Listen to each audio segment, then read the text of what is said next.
Entrené a 200 hombres para matar. Les enseñé tácticas de combate urbano, emboscadas, contravigilancia, interrogación y cada técnica de guerra sucia que aprendí en 23 años de servicio en la Agencia Central de Inteligencia.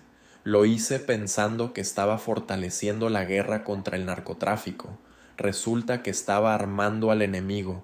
Mi nombre no importa.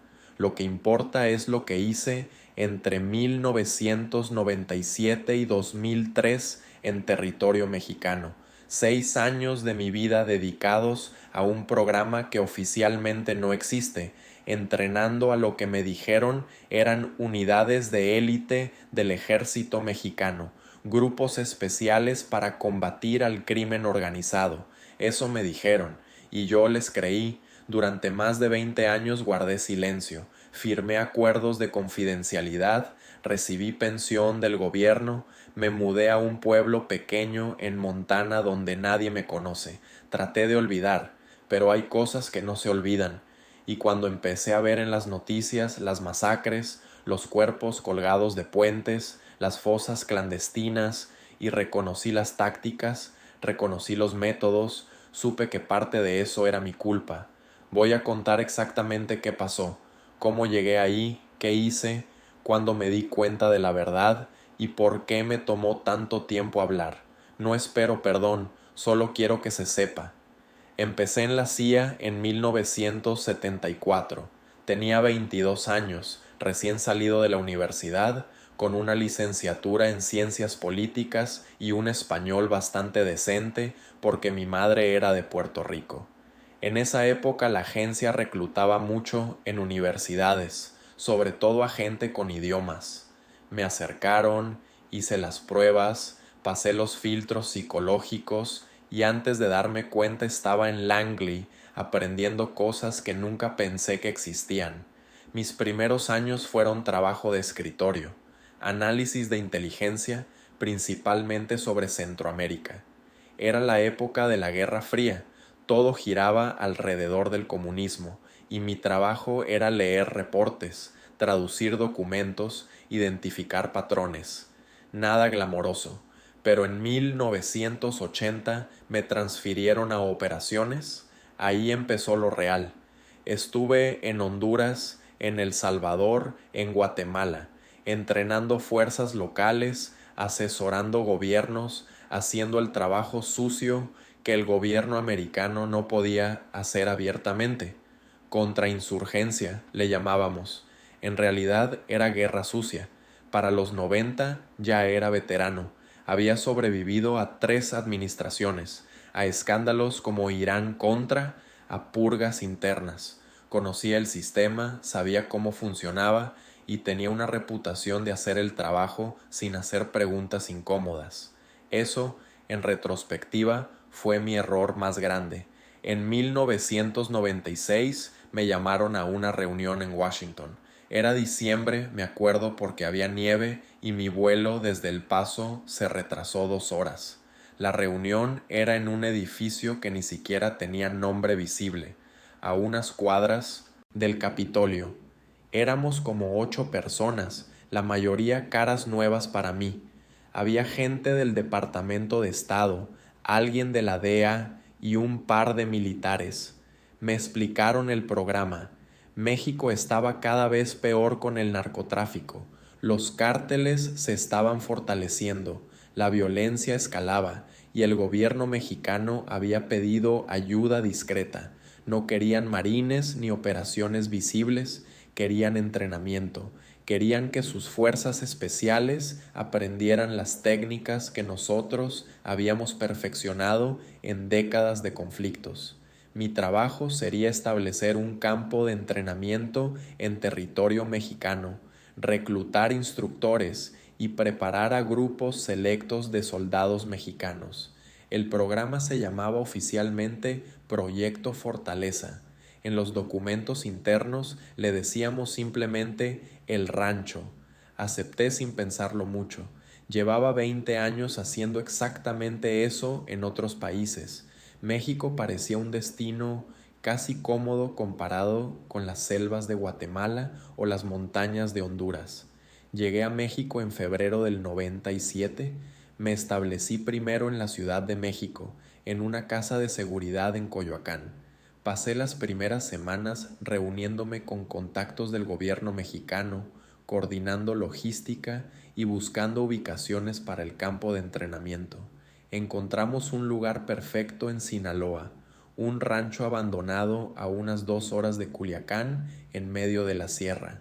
Tenía la infraestructura básica, estaba aislado y el terreno era ideal para ejercicios de combate. Montañas, vegetación densa, arroyos.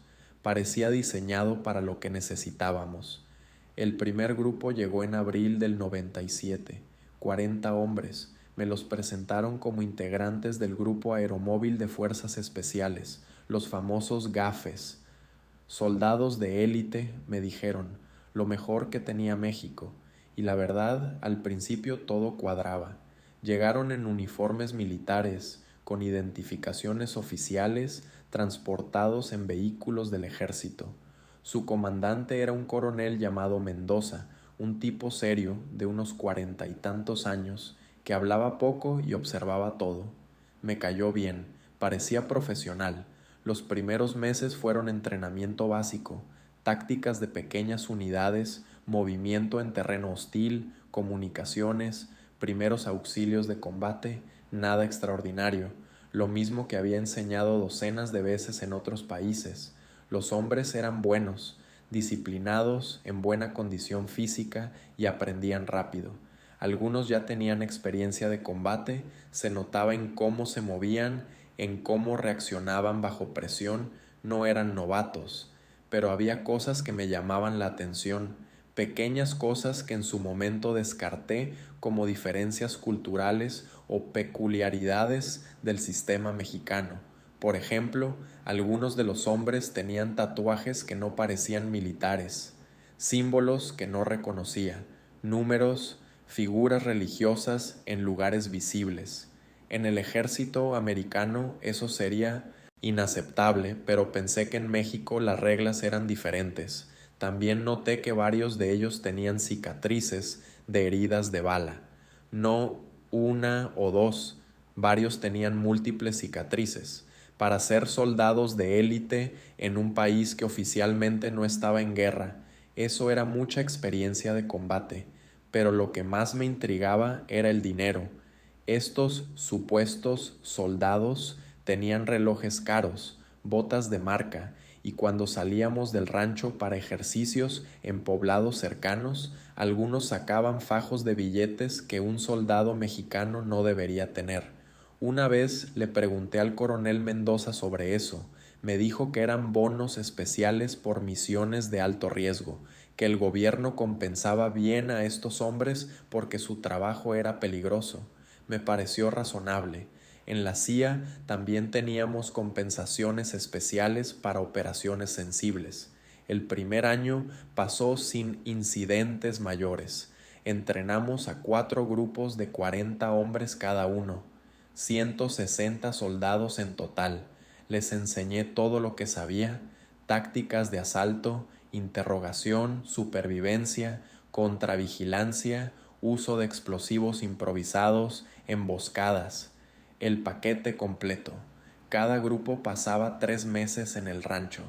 Llegaban siendo buenos soldados y se iban siendo máquinas de guerra. Yo estaba orgulloso del trabajo, pensaba que estaba contribuyendo a la seguridad de México, que estos hombres iban a combatir a los narcotraficantes y hacer una diferencia. Qué ingenuo fui. El primer indicio real de que algo estaba mal llegó en marzo del 98. Llevábamos un año de operaciones y estábamos entrenando al 5.º grupo. 40 hombres más, mismo perfil que los anteriores. Una noche estaba revisando reportes en mi oficina del rancho cuando escuché un helicóptero. No era inusual, a veces llegaban suministros por aire, pero este helicóptero aterrizó en un claro a unos 500 metros del campo, no en la zona designada. Salí a ver qué pasaba. El coronel Mendoza ya estaba ahí con varios de sus hombres. Del helicóptero bajaron 3 tipos que definitivamente no eran militares. Vestían ropa civil, pantalones de mezclilla, camisas de marca, y uno de ellos traía suficiente oro encima como para comprar un auto. Los vi hablar con Mendoza durante unos 10 minutos. No pude escuchar la conversación, estaba demasiado lejos. Después los 3 tipos volvieron a subir al helicóptero y se fueron. Al día siguiente le pregunté a Mendoza quiénes eran. Me dijo que eran funcionarios del gobierno que venían a verificar el progreso del programa, que así funcionaban las cosas en México, que los políticos querían ver resultados. No le creí. Esos tipos no tenían pinta de funcionarios, pero tampoco insistí. En mi trabajo hay cosas que es mejor no saber, o al menos eso pensaba en ese momento. Unas semanas después pasó algo que ya no pude ignorar. Estábamos haciendo un ejercicio nocturno de asalto a un poblado simulado que habíamos construido en el rancho. Los hombres practicaban cómo tomar control de un área urbana, neutralizar resistencia y asegurar objetivos. Era rutinario, pero esa noche, durante el ejercicio, escuché a un grupo de soldados hablando entre ellos. Estaban en una pausa, fumando, y yo estaba del otro lado de una pared revisando posiciones. No me vieron. Uno de ellos dijo algo como: «Esto va a servir para cuando vayamos por los de Tijuana». Otro respondió: «Ya era hora que nos enseñaran bien, no como los pendejos que entrenan los Arellano». Arellano, ese apellido lo conocía. Los hermanos Arellano Félix controlaban el cártel de Tijuana. Eran enemigos del cártel de Sinaloa, eso era conocimiento público. En ese momento sentí algo frío en el estómago, pero me convencí de que había escuchado mal, o que estaban bromeando, o que no significaba lo que parecía significar. Seguí con el ejercicio como si nada, pero esa conversación se quedó en mi cabeza. Empecé a poner más atención, a observar más de cerca, y entre más observaba, más cosas no cuadraban.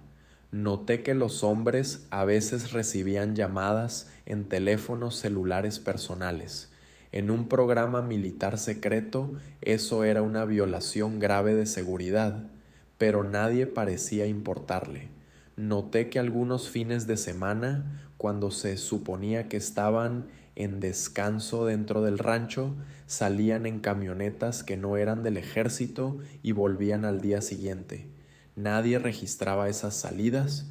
Noté que el coronel Mendoza tenía reuniones frecuentes con personas que llegaban sin uniforme, sin identificación, en vehículos de lujo con placas de diferentes estados. Todo esto lo reporté a mi contacto en la embajada americana en Ciudad de México. Era un tipo llamado Harrison, supuestamente del Departamento de Estado, pero en realidad era estación de la CIA. Le envié un reporte detallado expresando mis preocupaciones. Su respuesta llegó una semana después. Me dijo que había investigado mis preocupaciones y que todo estaba en orden, que el programa tenía el visto bueno de los más altos niveles del gobierno mexicano, que dejara de preocuparme y siguiera haciendo mi trabajo. Así que eso hice, seguí entrenando. Para finales del 98 habíamos pasado a 8 grupos, 320 hombres en total. El programa se consideraba un éxito. Mis superiores estaban contentos. El gobierno mexicano estaba contento. Todos estaban contentos menos yo, que no podía quitarme la sensación de que algo estaba muy mal. La verdad me llegó de la manera más inesperada. Fue en febrero de 1999, un domingo por la tarde. Yo había ido a Mazatlán por el fin de semana. Necesitaba salir del rancho, ver el mar, comer algo que no fuera comida de campo. Estaba en un restaurante cerca de la playa, solo tomándome una cerveza, cuando un tipo se sentó en mi mesa sin pedir permiso. Era mexicano, unos 50 años, pelo canoso, cara de pocos amigos, me miró fijamente y dijo: «Usted es el gringo que entrena a los muchachos del Chapo». Me quedé helado, no dije nada. El tipo continuó: «No se haga pendejo, todos sabemos quién es usted y qué hace en el rancho. La pregunta es si usted sabe para quién trabaja realmente». Le pregunté quién era él. Me dijo que era policía federal, que llevaba 20 años combatiendo al narcotráfico y que estaba harto de ver cómo los gringos ayudaban a los cárteles mientras decían estar combatiéndolos. Me explicó todo. Los hombres que yo entrenaba no eran del ejército. Bueno, algunos sí habían sido militares, pero ya no. Habían desertado, trabajaban para el cártel de Sinaloa, para Joaquín Guzmán Loera, el Chapo. El coronel Mendoza no era coronel de nada, era uno de los jefes de seguridad del cártel. El programa entero era una fachada, los documentos eran falsos, las identificaciones eran falsas, todo era un montaje elaborado para que Estados Unidos entrenara sicarios sin saberlo. No le creí, o más bien no quería creerle.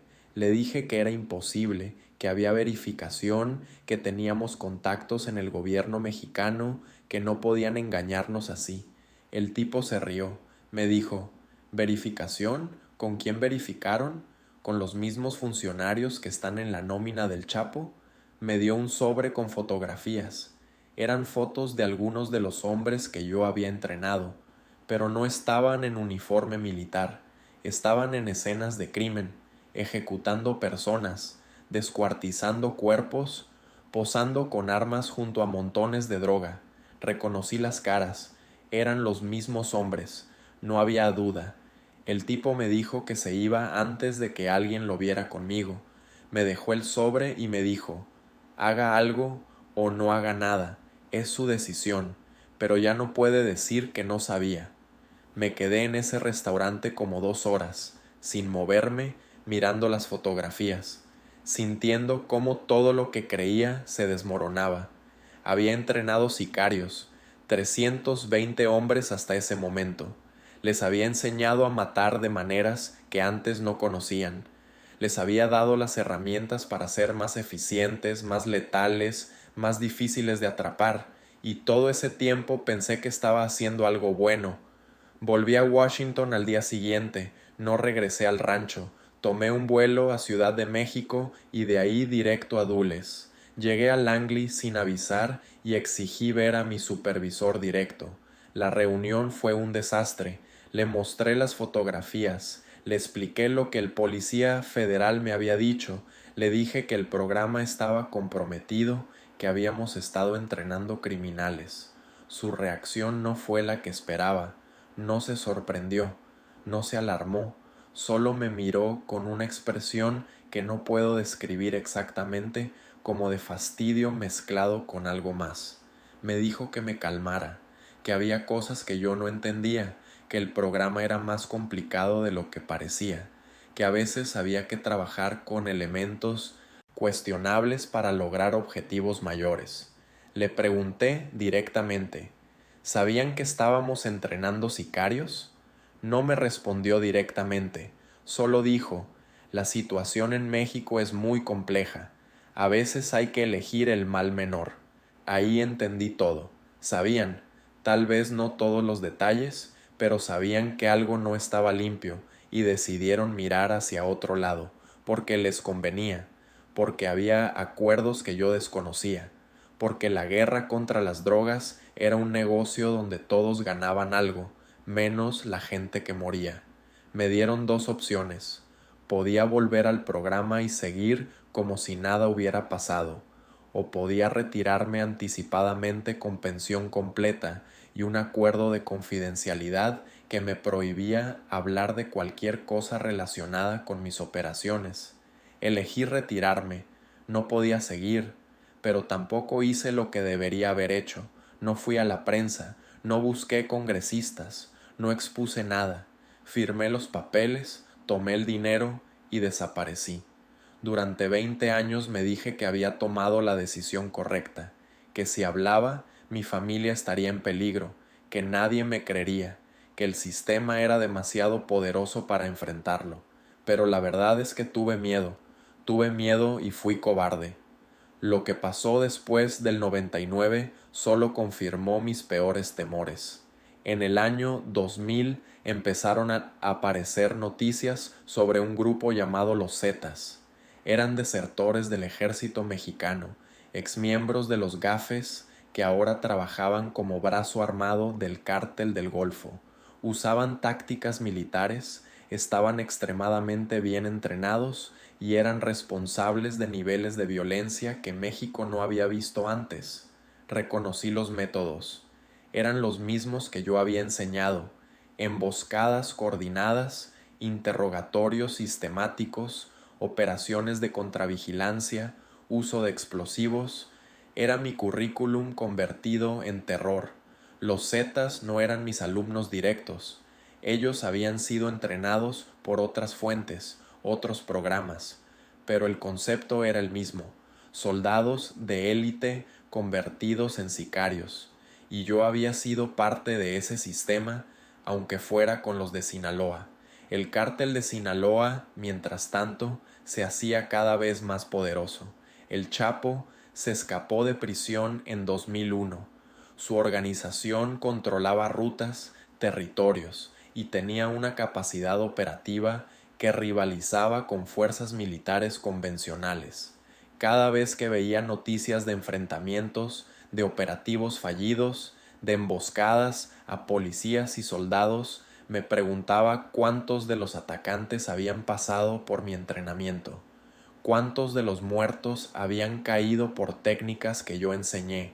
No tengo números exactos, probablemente nunca los tendré, pero sé que entrené a más de 200 hombres entre 1997 y 1999. Si la mitad de ellos se convirtieron en sicarios activos y cada uno participó en aunque sea 10 operaciones violentas durante los años siguientes, las matemáticas son devastadoras. Hay sangre en mis manos, no la puedo lavar. Hay algo más que nunca he contado y que necesito decir. No todos los que estaban en el programa eran engañados como yo. Algunos de mis compañeros instructores, otros americanos que trabajaban conmigo en el rancho, creo que sabían exactamente lo que estaba pasando. Había un tipo en particular, lo voy a llamar Richards porque no quiero usar su nombre real. Richards era ex fuerzas especiales del ejército, veterano de Panamá y la Primera Guerra del Golfo. Llegó al programa unos meses después que yo. Richards tenía una relación muy cercana con el coronel Mendoza, demasiado cercana para ser solo profesional. Salían juntos los fines de semana.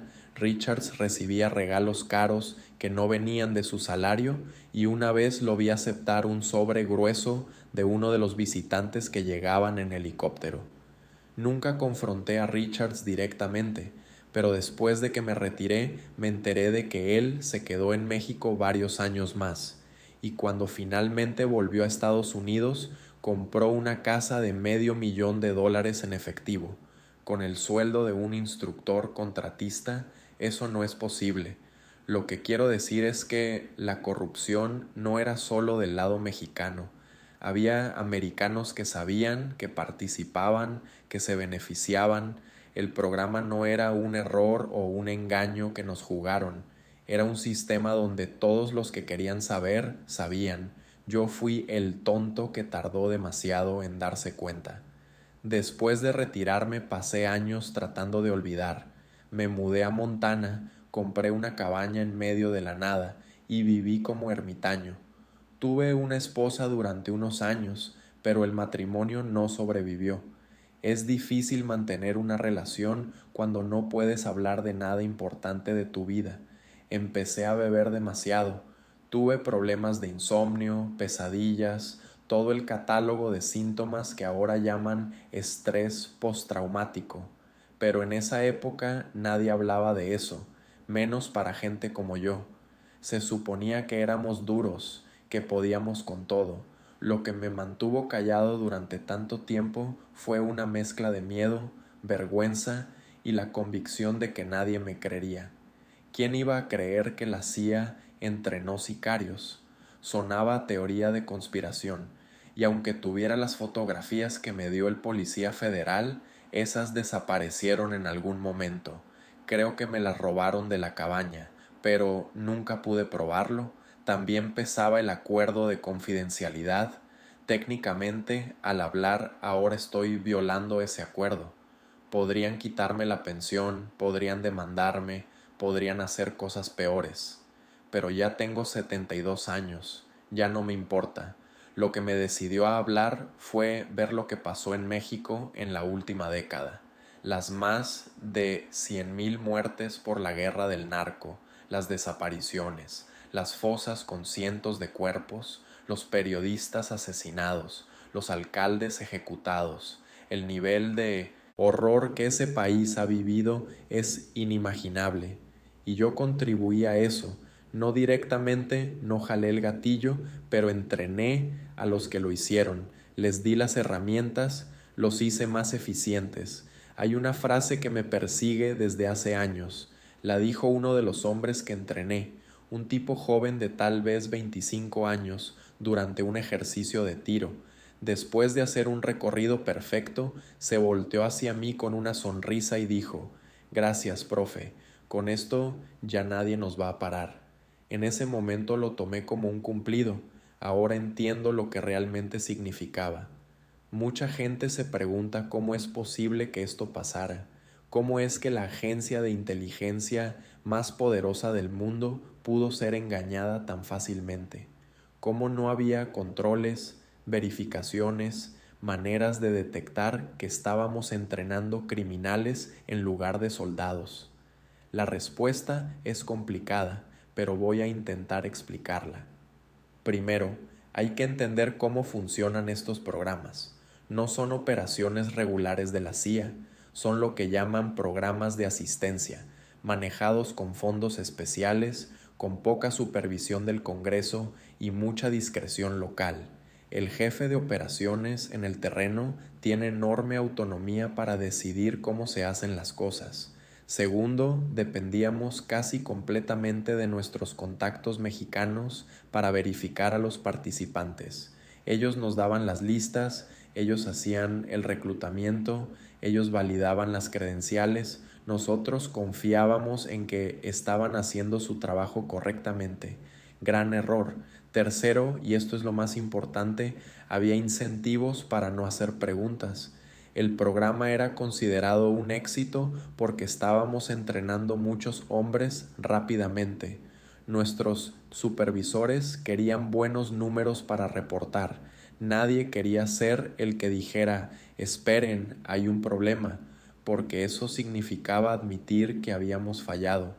Y cuarto, había corrupción en múltiples niveles, no solo del lado mexicano.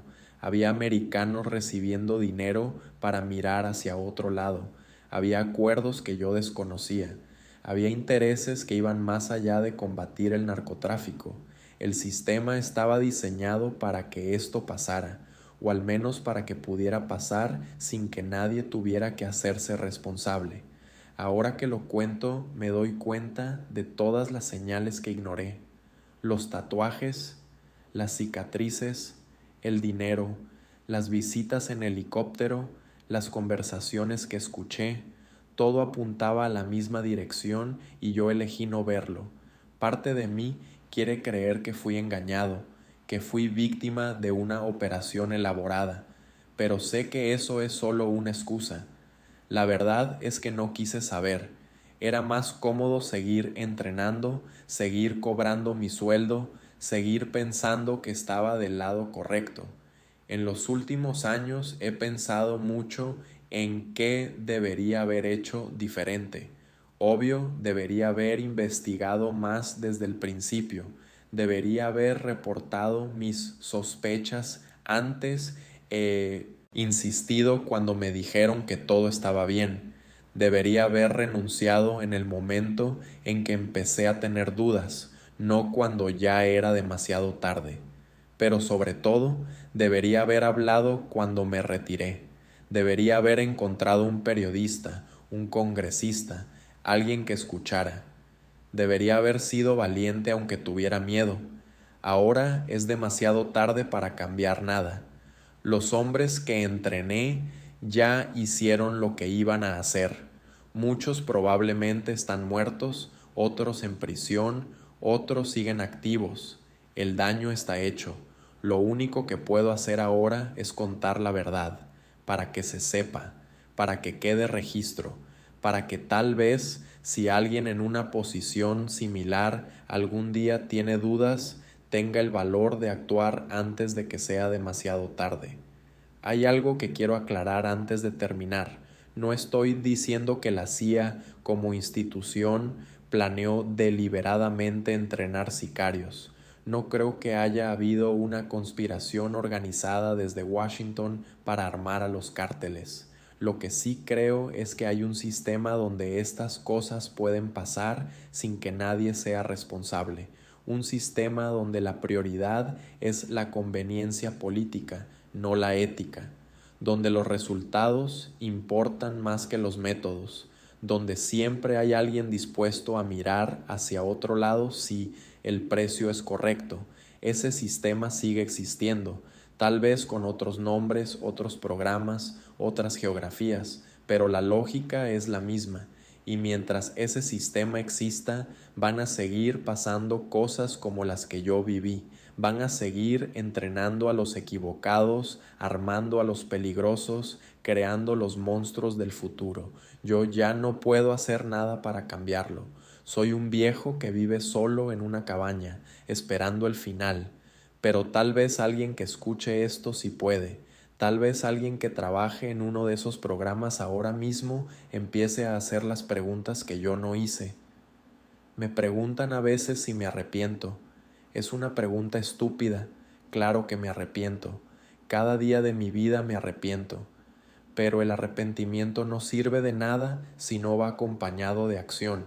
Y mi acción, tardía e insuficiente, es esta: contar lo que pasó, admitir mi responsabilidad, dejar constancia de cómo funciona realmente el mundo detrás de las cortinas del poder. No sé cuántos de los hombres que entrené siguen vivos, no sé cuántas muertes cargan en su conciencia, si es que tienen conciencia. No sé si alguno de ellos alguna vez piensa en el gringo que les enseñó a matar. Lo que sí sé es que durante 6 años de mi vida, entre 1997 y 2003, fui parte de una maquinaria de muerte. Pensé que era un héroe combatiendo el mal. Resultó que era un peón en un juego que no entendía. Esa es mi confesión. Esa es mi historia. Y ahora que la saben, pueden juzgarme como quieran. No voy a defenderme. No hay defensa posible. Solo les pido que recuerden una cosa: el mundo no es tan simple como nos lo presentan. Los buenos y los malos no siempre están donde nos dicen, y a veces las personas que creen estar haciendo el bien terminan causando el mayor daño. Yo soy prueba de eso. Entrené a 200 hombres para matar. Pensé que estaba salvando a México. En realidad, ayudé a destruirlo. Y con eso tengo que vivir hasta que me muera.